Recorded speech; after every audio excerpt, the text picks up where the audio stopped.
Hello and welcome. This is Vahid Masrour's Instructor Mind Map. I'm going to be sharing with you a few ideas about who I am and who I'm trying to be. This is all an exploration.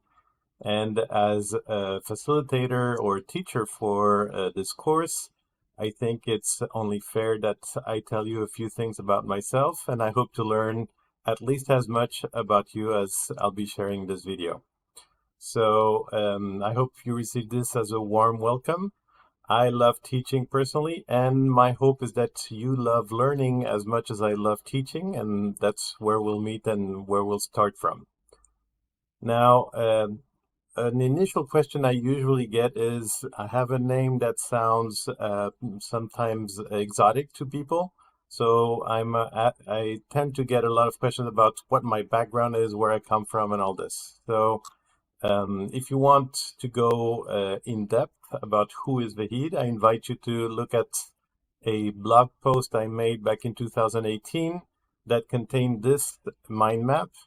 And there's a link if you want to pause the video and take a look at it in a blog I had set up at the time that goes into more details.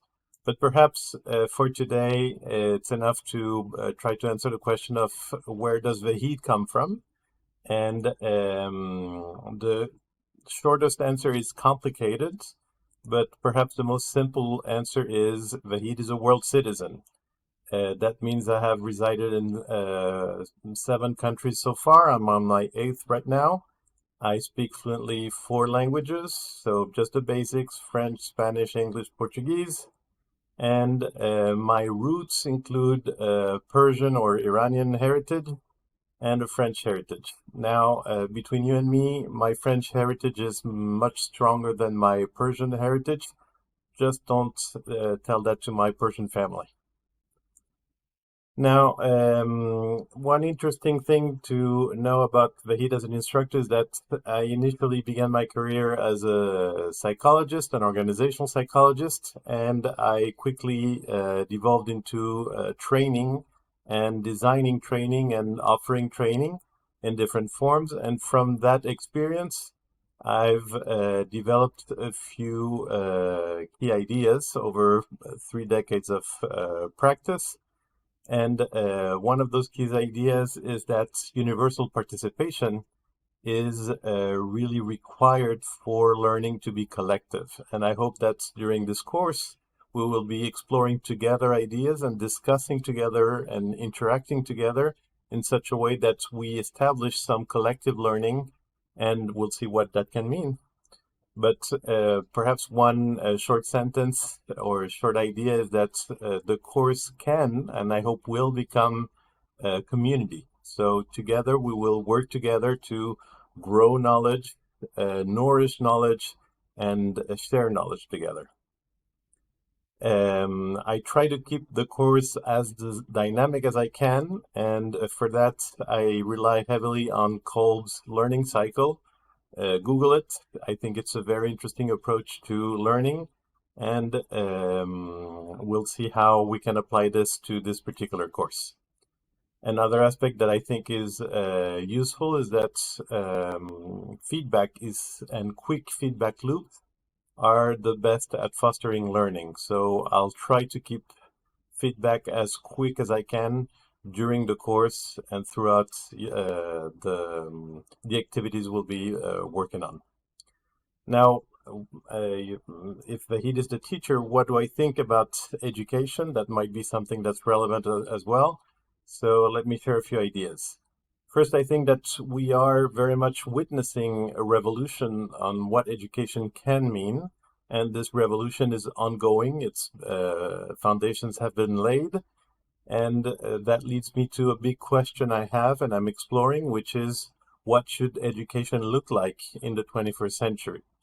And if that question is not appealing to you, perhaps one way to think about it is, how should education in the 21st century look like compared to what education looked like in the 19th century? And should it look the same as the 19th century education, or should it look different? That's a topic I like engaging on.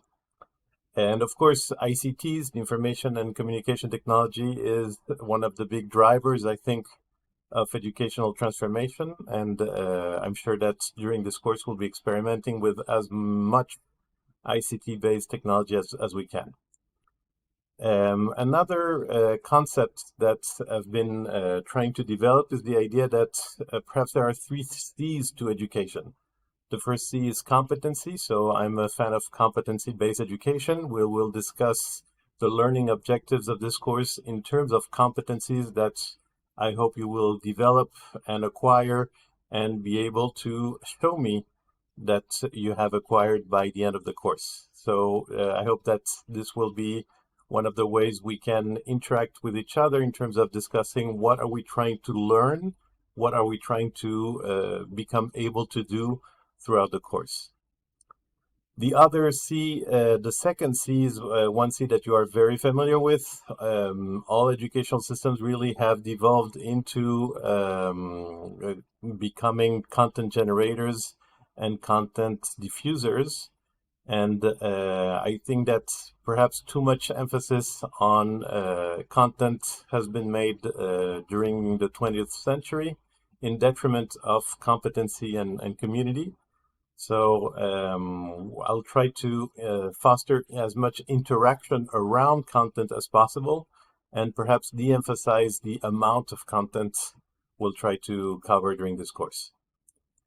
And the last C is community. I've already mentioned the idea that the course should be a community, should become a community, and that is because learning is social. So that means that as we are together and exchanging and sharing, this will foster learning and will make it meaningful to us individually, but also collectively help us make sense of the content that is out there, and also will help us develop our content that is useful to us, content that helps us solve problems that we are facing in our daily reality. And perhaps the last idea I wanted to share about my thinking about education is that I think a very promising way to look at education is open education. It's a movement within education. It's a movement that fosters the creation of open educational resources. I won't go into that whole theory right now, but I would like to mention that open knowledge that is available to everyone and becomes easy to use and can be implemented by as many people as possible is something good. And I'm a staunch advocate for Wikipedia, as well as I'm a promoter of the idea of open educational practices. Again, this is not the time to go into details about it, but I hope that with this, you have a few ideas about who I am as an educator and who I am as an instructor for this course. So thank you very much for bearing with me in this few minutes, and I hope that gives you an idea about who I am and what I hope to do during this course. Bye.